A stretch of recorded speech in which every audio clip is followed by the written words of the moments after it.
하나님 말씀 보도록 하겠습니다. 신명기 6장 7절 말씀입니다. 자리에서 일어나셔서 함께 하나님의 말씀을 읽도록 하겠습니다. 신명기 6장 7절입니다. 내 자녀에게 부지런히 가르치며 집에 앉았을 때든지 길을 갈 때든지 이 말씀을 강론할 것이며. 아멘. 앉으십시오. 지난 주일은 우리가 어린이 주일로 지켰습니다. 그래서 잠언 22장 6절 말씀을 가지고 아이에게 가르치라 라고 하는 그런 제목으로 말씀을 나눴죠. 그래서 통상적으로 어린이날에는 어린이들을 위한 그리고 어린이에 대한 설교를 드리는 게 맞는데 우리가 예배 참석은 지금 어른들하고 예배를 드리기 때문에 어른들에 대한, 부모들에 대한 얘기로 이렇게 주제를 좀 바꿔서 말씀을 나눴습니다. 그리고 오늘은 이제 어버이 주일인데요. 역시 마찬가지로 어버이 주일이어서 여러분들이 뭐 어떻게 이제 수고했다 뭐 그런 얘기보다는 또다시 어버이로서 과연 우리 자녀들을 어떻게 키워야 할지를 좀 계속해서 좀 말씀을 나누고 싶어서 오늘 본문 말씀을 좀 정해 보았습니다. 뭐 정리를 하면요. 어버이로서, 엄마 아빠로서 과연 우리 자녀들을 어떻게 키워야 될지, 어떤 모습으로 양육해야 될지를 좀 생각해 보는 그런 시간을 좀 가져보려고 합니다. 오늘 우리가 읽은 본문 신명기 6장 7절 말씀은 흔히 말하는 쉐마라고 하는 이스라엘 백성들을 향한 하나님의 명령 가운데 나오는 한 구절입니다. 그래서 쉐마라고 하는, 이스라엘아 들으라라고 하는 이 명령의 말씀은 신명기 6장 4절부터 9절까지의 이제 그런 내용들을 다루고 있습니다. 쉐마라고 하는 것은 듣는다라고 하는 이 히브리어 샤마아라고 하는 말의 명령형입니다. 그래서 이 명령형이 이제 쉐마라고 얘기를 하는데요. 우리가 읽지는 않았습니다만 신명기 6장 4절은 이스라엘아 들으라라는 말씀으로 시작을 하고 있습니다. 그래서 쉐마 예스라엘이라고 하는 이 표현이 바로 이스라엘아 들으라라고 하는 이제 신명기 6장 4절의 히브리어 표현입니다. 그래서 그 시작을 가리켜서 쉐마 이스라엘, 그래서 이제 쉐마라고 이제 얘기를 하죠. 말씀드린 것처럼 명령형 어구이기 때문에 명령형 그 문법을 사용하고 있기 때문에 이 말씀은 명령입니다. 명령이라고 하는 것은 반드시 따라야 하는 것이 있는데요. 그 명령에 대한 순종입니다. 그래서 순종이 없는 명령은 사실은 아무 의미가 없죠. 아무리 명령을 한다 한들 그 말을 따르지 않으면, 그 말에 순종하지 않으면 그 명령은 뭐라 할까요? 그냥 허공을 울리는 그냥 외침 이 정도밖에 되지 않을 것 같습니다. 오늘 본문은 신명기 6장 4절을 시작으로 해서 하나님께서 내려주시는 명령입니다. 그래서 이스라엘을 향한 명령이고 이 말씀은 저와 여러분들을 향한 명령입니다. 왜냐하면 우리가 읽지는 않았습니다만 오늘 본문 말씀이 단순히 이스라엘아 들으라라고 하는 그 말로 시작이 되지만 그 내용을 보면은 그 대상들이 누구인지를 분명하게 적시하고 있습니다.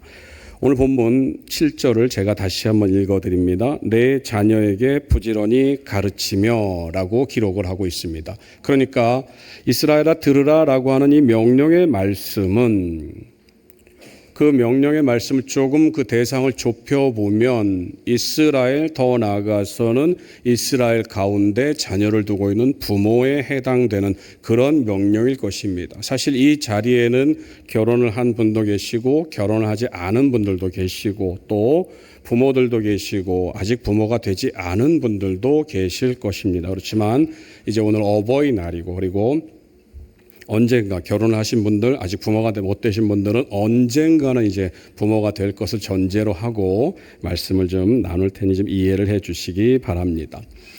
부모들은 여러 가지 책무를 가지고 있습니다. 그 중에 가장 큰 책무는 아이들에게 먹을 것, 입을 옷, 그리고 살 집을 제공하는 것입니다. 그리고 그것 말고도 기타 여러 가지들을 이제 제공을 하는데요. 오늘 본문은 우리 부모들에게 자녀를 부지런히 가르쳐야 한다라고 말을 하고 있습니다. 그러니까 제공하는 것, 필수적인 어떤 덕목들, 어떤 필수적인 것들을 그 아이들에게 채워주는 것 말고도 필요한 것이 또 있는데 그것은 무엇인가? 바로 가르침이다라고 하는 것입니다. 개인적인 얘기를 해서 좀 양해를 부탁드립니다. 어느 날 이제 저희 아이 중에 한 명이, 누구라고는 얘기는 안 하겠습니다. 어느 날 이제 저희 아이 중에 한 명이 저한테 성경을 읽다가 이렇게 물어보는 겁니다. 성경에 대한 이제 궁금한 것들, 질문을 이제 저한테 이제 했습니다. 그 질문을 들은 이제 제가 아빠고 또 저는 목사입니다. 그래서 제가 알고 있는 지식과 성경 지식을 총동원해가지고 그 아이에게 설명을 하기에는 제가 너무 피곤했습니다. 그래서 최대한 친절하게 제가 그 아이에게 얘기를 했습니다. 니네 목사님한테 물어봐. 그랬습니다. 제일 크게 웃으신 분은 이 자리에 계신 분들도 아마 그런 비슷한 경험들, 자녀를 키우신 분들은 아마 그런 비슷한 경험들을 하셨을 겁니다. 알긴 아는데 피곤한 거에 일일이 설명하자니. 그리고 또 교회를 아이들 보내는 이유가 뭡니까? 그런 거 가르쳐 주라고 교회 보내는 거 아닙니까? 그래서 그거 니네 목사님한테 물어봐. 니네 선생님한테 물어봐. 분명히 여러분들도 그렇게 하셨을 겁니다. 아이들을 교회에다 데려다 놓는 것으로, 아이들에게 좋은 선생님을 소개해 주는 것으로, 또 좋은 목사님 앞에 그러니까 아이들을 데려오는 것으로 여러분들이 부모의 책무를 다했다고 생각하지 마시기 바랍니다. 여러분, 그거 큰 착각입니다. 왜냐하면 아이들이 가장 많은 시간을 보내고 가장 자주 만나고 가장 깊은 얘기를 할 수 있는 곳은 사실은 가정입니다. 광고업계에서 유명한 이제 필수적으로 감안해야 되는 가장 그냥 필수 요소라고 할까요? 광고에 그게 뭐냐면 여러분 노출 빈도입니다. 노출 빈도는 뭐냐면 쉽게 말하면 어떤 제품을 만들었을 때 그 제품을 소비자들에게 보여주는 겁니다. 그래서 여러분 광고비가 비싼 것은 뭡니까? 시간이 긴 겁니다. 그리고 어느 시간대에 그 광고를 올리느냐, 이제 이런 것들로 이제 광고비가 이제 책정이 되죠. 그러니까 노출 빈도가 그런 겁니다. 그래서 제품이 소비자들에게 많이 노출되면 노출될수록 판매될 확률이 올라간다라고 하는 거죠. 그래서 이 노출로 인해서 어떤 이미지가 받아들여지면 그건 사람들에게 뇌에 자극이 되고 뇌의 어떤 곳에 저장이 된다고 합니다. 그래서 우리가 의도하지 않더라도 자신도 모르게 그 광고 기획자의 의도대로 행동하게 됩니다. 가장 단적인 게 여러분 자동차 광고입니다. 예전에는 자동차 광고가 여러분 튼튼한 거, 그래서 무슨 초강력 무슨 범퍼 이런 것으로 선전을 했죠. 그런데 지금은 어떻습니까? 지금은 이 광고가, 그러니까 이 자동차가 당신을 말해줍니다. 이렇게 되는 거예요. 그래서 은연중에 저거를 타는 사람들은 뭔가 이 사회에서 어떤 위치에 있는 사람이 될 것 같은, 그래서 나도 마치 저 차를 사기만 하면 그런 사람이 될 것 같은 이제 이러한 이미지를 이제 심어주죠. 이제 그게 이제 광고의 어떤 기획 의도인데요. 여러분, 교회에서 아무리 좋은 선생님들을 만나고 아이들이 정말 훌륭한 목사님 밑에서 하나님의 말씀을 열심히 잘 듣는다 할지라도 이 아이들이 교회에서 그런 시간, 쉽게 얘기하면 말씀에 노출되고 말씀이 이 아이들을 자극하는 그 시간은 일주일 다 합쳐봤자 제가 생각할 때 5시간 정도도 채 넘지 않을 겁니다. 그죠? 그렇지만 이 아이들이 여러분의 집에 있을 때는요, 여러분의 영향력 아래에 있고 여러분이 노력한 만큼, 여러분이 애를 쓴 만큼 이 아이들은 하나님 앞에, 말씀 앞에 드러나게 되어 있습니다. 그렇기 때문에 오늘 본문은 하나님께서 저와 여러분들을 향해서, 부모인 저와 여러분들을 향해서 자녀들을 가르치라라고 명령하고 계십니다. 그런데 단순히 가르쳐라라고 하는 그 말씀에 덧붙여서 부지런히 가르쳐야 된다라고 얘기를 합니다. 우리가 생각할 때 부지런히 가르친다라고 하는 것은 열심을 다해서 이렇게 가르친다라고 하는 이제 그런 의미로 받아들이기에는 쉬운데요. 사실은 부지런하다라고 하는 이 말이 가지고 있는 것은 그 결과를 얘기를 하면은 굉장히 효과적으로 가르쳐야 된다라는 그런 말입니다. 무슨 말인가? 이 부지런히 가르친다라고 번역된 히브리어는요, 샤넨이라는 말을 쓰는데요. 단순히 그냥 부지런하게 열심을 내서 가르친다라고 하는 그런 의미가 아니라 이 샤넨이라고 하는 말 속에는 날카롭게 한다라는 말과 또 관통한다라는 말이 같이 들어 있습니다. 그래서 그냥 단순히 그냥 열심히 내서 부지런히 가르치는 게 아니라 그 말씀을 가르칠 때 그 말씀이 날카롭게 되어서 뭔가를 관통해야 된다라고 하는 그런 의미를 가지고 있습니다. 그래서 이것을 좀 의역해 보면은요, 단순히 그냥 열심히 가르치는 그게 아니라 그 말씀을 가르쳤을 때 그 말씀이 이 아이들의 마음을 꿰뚫어야 된다라고 하는 그런 의미를 담고 있는 말입니다.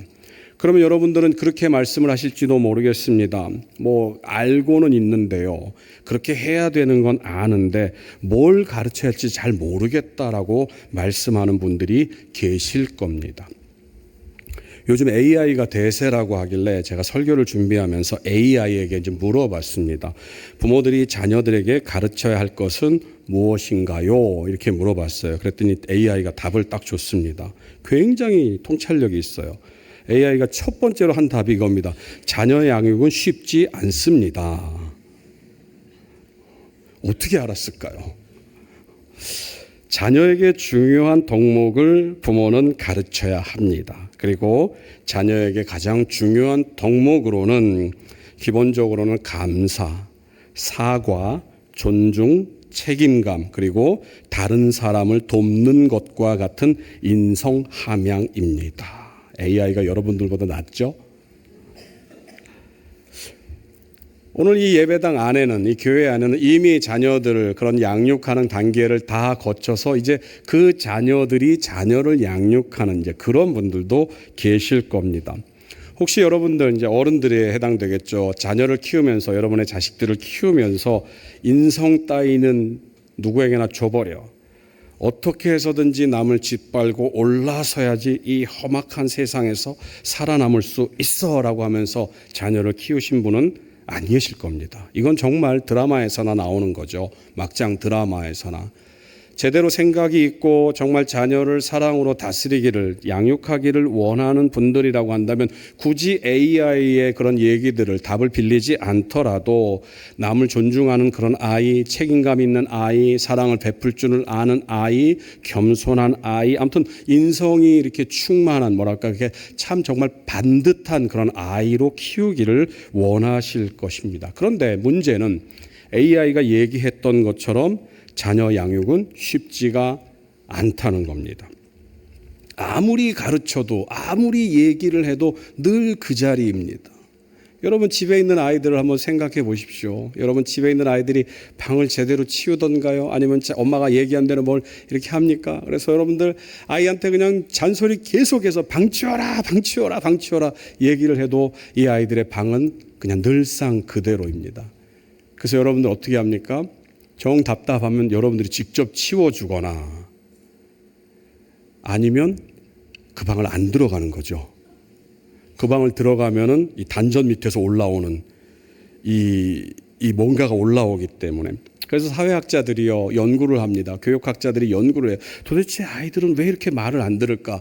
도대체 부모의 뜻대로 왜 이렇게 안 자랄까? 그래서 아동을 연구를 합니다. 신체적으로 연구를 하죠. 이 아이가 도대체 어느 때가 되면 어느 일을 하고, 정신적으로도 연구를 합니다. 이 아이의 머리가 도대체 지적 능력이 어느 정도 되는지, 그리고 사회적인 발달을 연구합니다. 만나고 헤어지고 이런 것들을 통해서 도대체 이 아이들을 어떻게 하면 정말 우리가 원하는 그런 아이로, 정말 바람직한 아이, 이 사회에 꼭 필요한 아이, 그런 아이로 키울 수가 있을까? 근데 아무리 노력을 해도 안 돼요. 그래서 또 다른 연구들을 합니다. 이제는 그 아동 자체를 연구를 하는 것이 아니라 이 아동의 관계들을 연구합니다. 그래서 혹시 부모들 때문이 아닌가? 그래서 부모들을 연구를 하죠.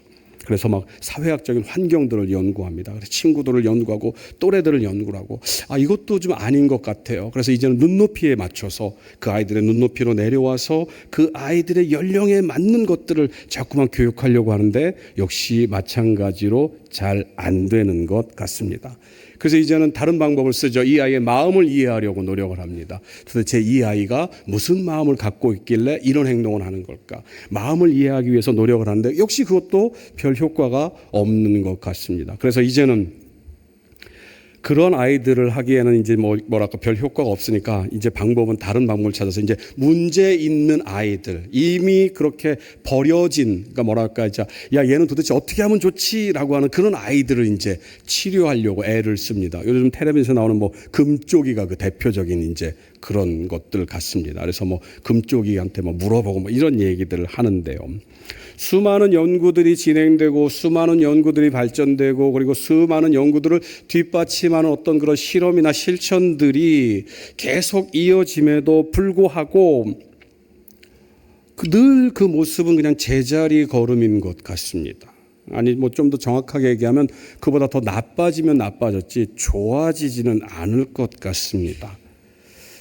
가끔가다 이렇게 우리의 뒷목을 잡게 하는 그런 뭐랄까 충격적인 어떤 그런 뉴스들을 우리가 보게 됩니다. 그리고 그 뉴스들 가운데 어떤 우리가 생각할 때 어떻게 이런 아이들이 이런 일을 저지를 수 있지 하는 이제 그러한 것들을 볼 때마다 우리의 미래가 암담하다라는 그런 생각들을 뭐 저도 하고 아마 여러분들도 했을 것입니다. 영상을 좀 하나 볼까요? 여러분 짧은 영상인데요.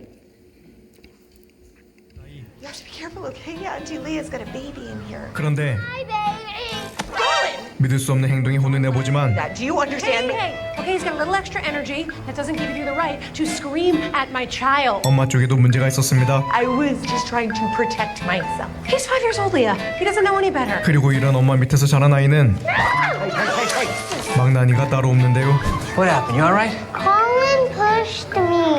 Yeah, I know he did. 아빠가 사과하라고 나서보지만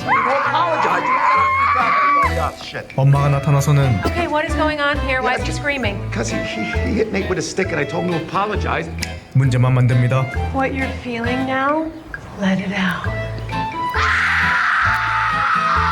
I don't think I don't that... need you to think right now, Connor. And really let him process how crossing this boundary is affecting his ever-evolving moral code. 정말 답이 없네요. 임산부와 부딪힌 예, 됐습니다. 여기서 엄마가 하는 얘기 혹시 여러분들 계십니까? 아니죠? 예, 엄마가 하는 얘기 들었죠? 이 아이가 스스로 깨닫게 하기 위해서 그렇게 우리는 이 아이가 자발적으로 경험을 통해서 깨닫게 해야 된다라고 얘기를 하죠. 여러분 그렇게 하면 깨달아질까요? 안 깨달아질까요? 여러분 이런 사람들이 많아지면 많아질수록 정말 답답해지는 겁니다. 예, 답답해지는 거예요. 그 이유가 뭘까요, 여러분들? 정말 본질적인 걸 놓치고 있기 때문입니다. 인간이 아무리 노력하고 아무리 애를 써도 부모가 정말 아무리 정말 뭐 훌륭한 그 어떤 교육을 갖다가 붙여도 한 가지 핵심적인 것을 놓치게 되면 우리의 미래는 그냥 암담할 수밖에 없습니다. 그것이 무엇인가? 인간은 모두 죄인이라는 사실입니다. 아담과 하와가 범죄한 이래로 모든 인간들은 죄인으로 태어난다고 성경은 말을 합니다. 죄를 짓지 않을 수 있었던 상태의 아담과 하와가 죄를 지은 이후에는 죄를 지을 수밖에 없는 상태의 인간이 되어버렸습니다. 그래서 성경은 모든 인간을 죄인이라고 얘기를 하고 그 죄인이 죄를 짓는 그 세상을 창세기 6장 5절은 이렇게 기록을 하고 있습니다. 같이 한번 읽어보겠습니다. 여호와께서 세상의 가득함과 그의 마음으로 생각하는 모든 계획이 항상 악할 뿐임을 보시고 항상 악할 뿐임을 보시고 예전에도 여러분께 그 말씀을 드린 적이 있는데요. 아주 오래전입니다. 한 10년도 더 된 것 같은데요. 유아들이 보는 프로그램 중에 텔레토비라는 꼬꼬마 텔레토비 아무튼 그런 프로그램이 있었습니다. 그거 보면은요 이렇게 인형들이 나오는데 가슴에 이렇게 텔레비전 수상기 모니터를 가지고 있습니다. 그래서 거기서 이제 그 아이가 뭐 생각하는 것들이 영상으로 나오고 뭐 이제 그랬던 것 같은데요. 여러분 한번 우리 가정 상상을 한번 해보죠. 여러분들 마음에도 다 이제 텔레비전 수상기가 하나씩 달려 있습니다. 그래서 이 수상기에서 계속 이게 영상이 나오는데 그 영상이 여러분의 생각입니다. 그 영상이 여러분의 마음이에요. 자, 그럼 여러분들은 그 영상을 들고 그 텔레토비처럼 이렇게 자연스럽게 막 돌아다닐 수 있겠습니까? 없겠습니까? 여러분의 생각들이 계속 영상으로 막 나타나는 겁니다. 그래서 여러분의 마음이 그 영상으로 나타나죠. 여러분이 늘 성경의 말씀을 생각하는 것들이 영상으로 나타납니다. 여러분이 앉으나 일어서나 하나님을 생각하는 것들이 영상으로 나타난다고 생각하지 않으시죠? 여러분 만약에 저나 여러분들이나 그런 마음들 그런 생각들이 있다고 한다면 그런 모습으로는 절대 다닐 수가 없을 겁니다. 길을 다닐 수가 없어요. 왜? 누가 이걸 보면 안 되니까. 여러분 저는 어떨 것 같습니까? 2부에 오시는 분들은 좀 얌전하신 것 같아요. 1부에서는 아니요 그러더라고요. 여러분 저도 마찬가지죠. 여러분 얘는 똑같습니다. 저나 여러분들이나. 그래서 아마 이것들을 보게 되면 저에 대한 실망을 많이 하실 것 같아요. 여러분, 인간은 그렇습니다. 누구나 다 그래요. 왜?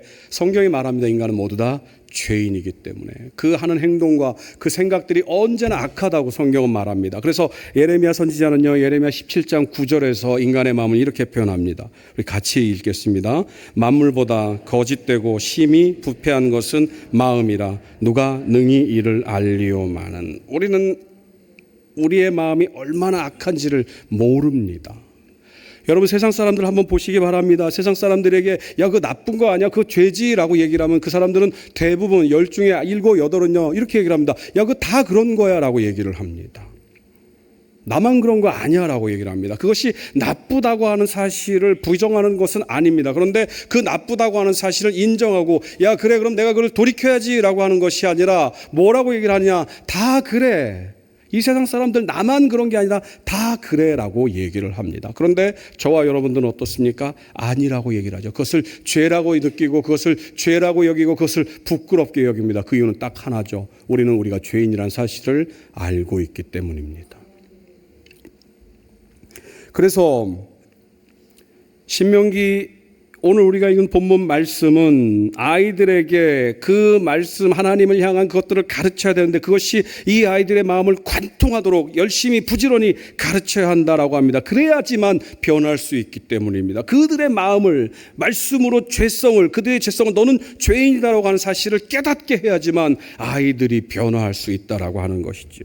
그래서 오늘 본문 신명기 6장 7절 앞에 있는 6절부터는 이렇게 말합니다. 오늘 내가 내게 명령하는 이 말씀을 너는 마음에 새기고 내 자녀에게 부지런히 가르치며. 하나님께서는 오늘 말씀을 통해서 부모들에게 부지런히 가르쳐야 되는데 그 가르칠 것이 말씀이라고 알려주고 있습니다. 그리고 신명기 6장 5절을 올라가 보면요, 그 말씀이 무엇인지를 우리에게 설명해 주고 있습니다. 같이 읽겠습니다. 너는 마음을 다하고 뜻을 다하고 힘을 다하여 내 하나님 여호와를 사랑하라. 무슨 말입니까? 여러분, 정리하면 이렇습니다. 자녀들에게 하나님의 말씀을 가르쳐야 됩니다. 그 말씀이 그 자녀들의 마음을 꿰뚫도록 가르쳐야 됩니다. 그래야지만 그 아이들이 자기가 죄인이라는 사실을, 내가 하나님의 은혜가 없으면 살 수 없다라고 하는 그 죄인이라는 사실을 발견하게 되는데, 그러면 그 말씀이 무엇인가? 바로 신명기 6장 5절에서 마음을 다하고 뜻을 다해서 힘을 다해서 하나님을 사랑하는 것을 가르쳐야 한다라고 말을 하고 있습니다. 하나님을 사랑하지 않는 사람은, 하나님을 모르는 사람은 자기 자신이 어떤 사람인지를 발견할 수가 없기 때문입니다. 여기서 우리는 한 가지 말씀을 떠올리게 됩니다. 우리가 잘 알고 있는 히브리서 4장 12절 말씀이죠. 우리 같이 한번 또 읽어볼까요? 하나님의 말씀은 살아있고 활력이 있어 좌우에 날선 어떤 검보다도 예리하여 혼과 영과 관절과 골수를 찔러 쪼개기까지 하며 또 마음의 생각과 뜻을 판단하나니. 말씀이 하나님을 향한 그 사랑이 영과 관절과 혼을 찔러 쪼갠다라고 얘기를 합니다. 그리고 그렇게 됐을 때 그 말씀이, 하나님을 향한 사랑이 마음의 생각과 뜻을 감찰하고 판단한다라고 얘기를 하고 있는 것입니다. 그래서 먼저 부모들에게 오늘 본문이 앞에 있는 6절은 이렇게 얘기합니다. 이 말씀을 너는 마음에 새기고. 부모된 우리가 자녀들을 가르치기 위해서는요, 먼저 이 말씀을 마음에 새겨야 됩니다. 그래서 그 말씀이 우리 안에 있어야 되고 우리를 주장해야 됩니다. 말씀을 새긴다라고 번역된 히브리어는요, 하야라는 말을 쓰는데요, 영어로는 비동사와 같은 말입니다. 그러니까 있다라고 하는 말입니다. 어디에 있다, 무엇을 두었다라고 하는 말입니다. 그래서 마음에 새긴다라고 하는 이 말의 의미는 하나님의 말씀, 하나님을 향한 사랑, 몸과 영과 혼을 다해서, 온 몸과 마음을 다해서 하나님을 향한 그 사랑이 우리 마음 가운데 존재하도록 해야 한다는 것입니다. 그래서 저와 여러분들이 부모된 자로서 먼저 하나님을 사랑하는 그 사랑을 갖춘 뒤에, 그 사랑을 품은 뒤에 아이들에게 그 사랑을 알려주어야 한다는 것입니다. 유명한 화가의 그림들이 있습니다. 화가의 전시회를 가보면은요, 그 화가가 어떻게 해서 어떤 과정을 거쳐서 지금의 그 유명세, 지금의 그 유명한 작품들을 그리게 됐는지를 설명합니다. 그래서 그 화가의 초기 작품들, 그리고 중기 작품들, 그리고 후기 작품들, 그래서 이러한 과정들을 거쳐서 이런 결과를, 이런 작품들을 낳게 되었습니다라고 하는 그런 결과들을 보여줍니다. 그 안에는요, 그 사이에는, 그 기간 동안은요, 무수히 많은 습작과 무수히 많은 실패들을 거치면서 그 고뇌를 통해서 화가가 마지막에 그 후기에 그런 작품들을, 걸작들을 만들어낸 것을 우리가 보게 됩니다. 우리 역시도 마찬가지입니다. 우리가 하나님을 사랑한다라고 얘기를 하지만 저와 여러분들은 죄인이기 때문에 우리가 가지고 있는 그 죄성 때문에 온전히 하나님을 사랑하지 못하는 그런 현실적인 한계들을 여실히 경험합니다. 그러나 그럼에도 불구하고 우리가 계속해서 하나님을 사랑하기 위해서 애쓰고 노력하고 힘쓰면, 발버둥을 치면 그 하나님을 향한 사랑들이 우리의 마음 가운데 계속해서 노출이 되게 되어 있습니다. 흔적을 남기게 되어 있어요. 그래서 어느 순간이 되면 우리의 사랑들을 드러낼 수가 있다라고 하는 것입니다. 오늘 보면 7절은 이렇게 얘기를 합니다. 그렇게 노출되는, 그렇게 하나님의 사랑을 위해서 발버둥 치는 방법을 우리에게 알려주고 있는데요. 집에 앉았을 때든지, 길을 갈 때든지, 누워 있을 때든지, 일어날 때든지 이 말씀을 강론할 것이며, 그러니까 우리가 살아 숨쉬는 모든 시간 동안 이 말씀을 강론해야 한다라고 말합니다. 강론한다라고 하는 이 말은요, 다베르라는 히브리어를 쓰는데요, 대화한다라는 말입니다. 부모가 먼저 하나님을 사랑하고 그 사랑을 마음 가운데 품으면 그 사랑을 가지고 이 아이들에게 얘기를 해줄 수 있는 겁니다. 그 사랑을 여러분들이 마음 가운데 묵상하고 있으면 그 묵상을 아이들에게 얘기해 줘야 된다는 말입니다. 하나님의 사랑이 여러분 마음 가운데 존재하고 있으면 여러분 마음 가운데 존재하고 있는 그 사랑을 아이들에게 들려주어야 한다라는 것입니다. 그러면 혹시 여러분들 가운데서는 그런 말을 하실지도 모르겠습니다. 내가 그렇게 못 살아요. 내가 그렇게 하기엔 너무 부끄럽습니다. 그래서 나는 그렇게 못합니다라고 하는 분들이 계실지도 모르겠습니다. 그럼 여러분 한번 질문을 드려보죠. 여러분들이 공부를 잘해서 아이들한테 공부 열심히 하라고 얘기를 하시는 겁니까? 그러세요? 나는 못했지만 너라도 잘해야 되지 않겠니라고 하는 마음으로 우리는 아이들에게 공부 열심히 하라고 얘기를 합니다. 여러분들이 거짓말을 안 하기 때문에 아이들에게 거짓말하지 말라고 그럽니까? 아니죠, 여러분들. 여러분들은 비록 말이 좀 이상한데요. 비록 거짓말을 하지만 그럼에도 불구하고 거짓말하는 것은 나쁜 것이기 때문에, 하나님의 뜻이 아니기 때문에 우리는 거짓말을 하지 말라고 얘기를 합니다. 여기 서 있는 저는요, 말씀대로 잘 살기 때문에 여러분에게 이런 말씀을 전하는 걸까요? 제가 저희 아이들을 잘 양육한다. 아까 얘기했지 않습니까? 니네 목사님한테 물어봐. 저도 그렇게 못 살아요. 그런데 이 얘기를 하는 이유는 이것이 정답이기 때문입니다. 이것이 정답이기 때문에.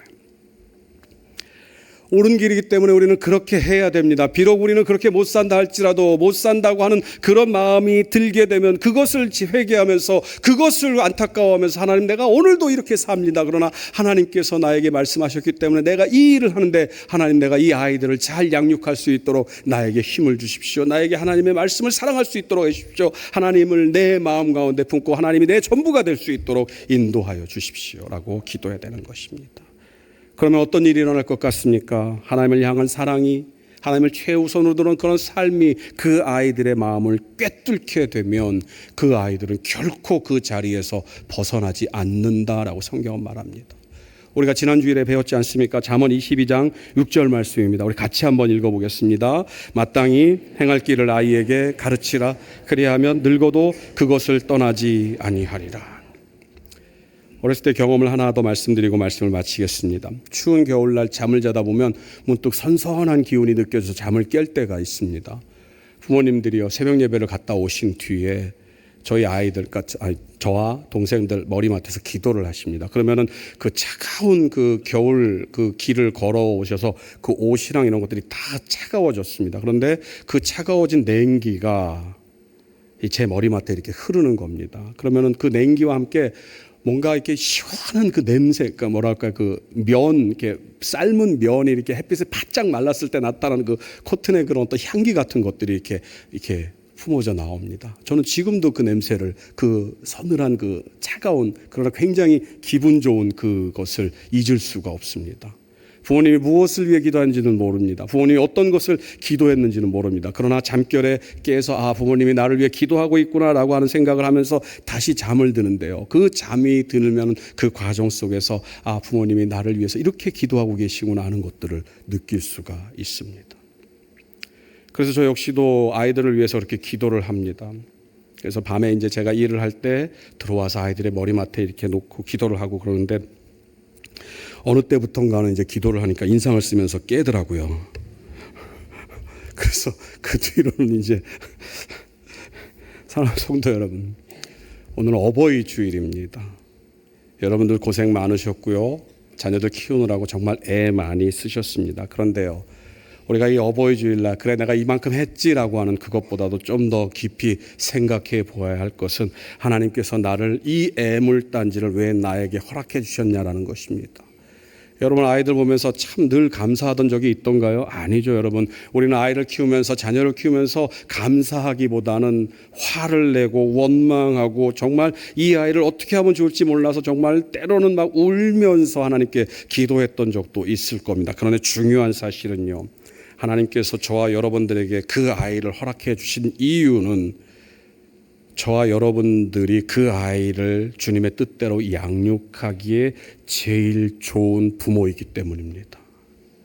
그래서 저와 여러분들에게 예수 그리스도의 그 핏값으로 사신 그 귀한 생명을 허락해 주셨습니다. 그래서 저와 여러분들이 해야 할 일은, 앞으로도 계속 해야 할 일은 바로 저와 여러분들에게 허락된 그 귀한 생명들에게 우리 인생의 가장 큰 목표는 하나님의 말씀, 다시 말하면 하나님을 사랑하는 것임을 알려주시기 바랍니다.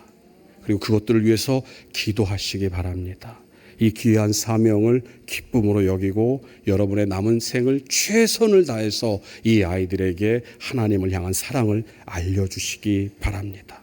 그러면 머지않은 때에 이 아이를 통해서 하나님의 살아계심을 경험하게 될 것입니다. 그리고 하나님께서 그 아이를 통해서 여러분 마음 가운데 여러분의 생애 가장 큰 보람이었음을, 가장 큰 복이었음을 알게 하실 것입니다. 오늘 귀한 어버이날 이 말씀을 마음 가운데 새기고 여러분의 자녀들을 최선을 다해서 사랑하며 하나님을 사랑하는 자녀로 키워가시는 저와 여러분들이 되시기를 간절히 소망합니다. 이 시간 잠깐 말씀을 생각하면서 한 1분 정도 함께 기도했으면 좋겠습니다. 하나님, 나를 부모로 세워주셔서 감사합니다. 그리고 이 귀한 생명을 내 자녀가 되게 하셔서 감사합니다. 이제 하나님께서 나에게 맡겨주신 책무를 깨달아 싸우니 하나님, 내가 먼저 말씀 앞에 온전히 거하게 하여 주시옵시고 내가 사랑하는 그 하나님을 이 아이에게 전할 수 있도록 인도하여 주시옵소서. 그래야 해서 이 아이의 마음 가운데도 하나님의 사랑이 심겨지게 하시며 그 사랑에서 떠나지 않는 귀한 자녀로 성장해 나갈 수 있도록 인도하여 주옵소서. 지금 같이 말씀을 생각하며 한 1분간 묵상으로 기도하겠습니다. 사랑의 하나님, 감사합니다. 이 험악한 세상 가운데서도 하나님께서 우리를 믿으셔서 이 귀한 생명을 우리의 가정 가운데 우리의 자녀로 삼아주심을 감사드립니다. 하나님, 이것이 하나님께서 우리에게 주신 가장 큰 복임을 기억하게 하여 주시옵시고 부모된 자로서 우리가 먼저 말씀 안에 온전히 설 수 있도록 인도하여 주시옵시고 하나님을 향한 사랑이 우리 마음 가운데 충만케 하셔서 이 아이들에게 그 사랑을 전할 수 있도록 인도하여 주시옵소서. 하나님을 향한 사랑이 이 아이들의 마음을 꿰뚫게 하여 주시옵시고 그 사랑으로 말미암아서 이 아이들이 늙어서도 그 사랑에서 벗어나지 않도록 인도하여 주옵소서. 이제는 우리 주 예수 그리스도의 은혜와 하나님 아버지의 크신 사랑과 성령님의 감동, 감화, 충만하심이 부모된 자로서 하나님께서 허락하신 이 귀한 생명을 하나님을 향한 사랑으로 양육하기로 다짐하는 모든 주의 종들, 주의 백성들, 주의 제자들 머리 위에 이제로부터 영원토록 함께 있을지이다. 아멘.